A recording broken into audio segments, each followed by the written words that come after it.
Bilo to možno ako nastave, vieš? To čo poznal. Majstra. Vedúceho chlapeče. A normálne, že vedúci, ako okolo pol 12 mi hovorí, že počúvaj Jaro, že ty si taký zodpovedný, neviem, či až tak mi povedal, že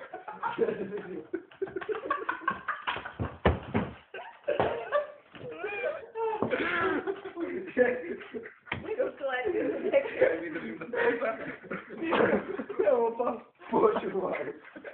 Počúvaj, ako odvoria mi tu na tých chlapov, vieš.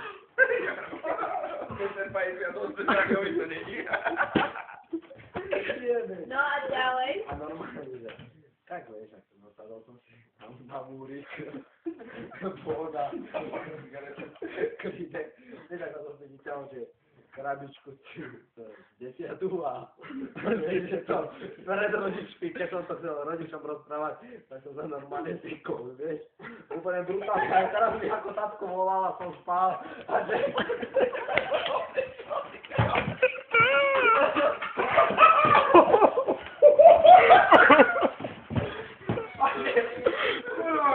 Jeden to spal, tak mi začala hrať pesička. A ja som kurva nevedel, či to si dal buď, alebo nie to volá. A normálne, že to byče, že čo je, vieš, úplne ako rozjebaný, ja už ako nebol som na jednom.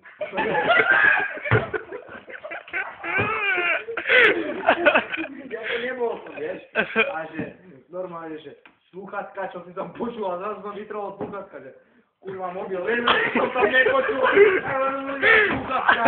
A potom ja vám to, že radšej hovorím, to všetky No dohovor si.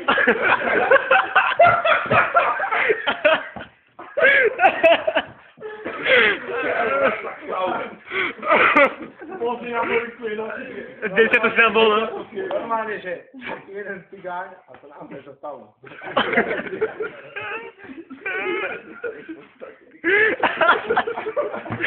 No, dávaj, ideš. Tak jeden cigáň, tak fúrikom jal. Hore dole.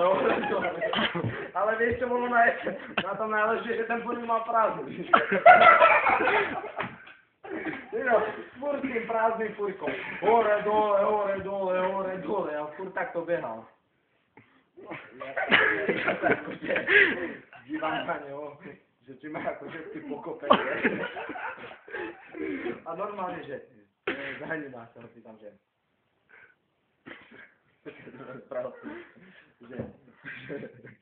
počúvaj, cigáň, ty tu je akože...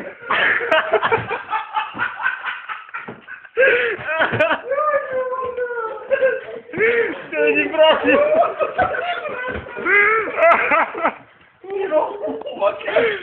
Také silný.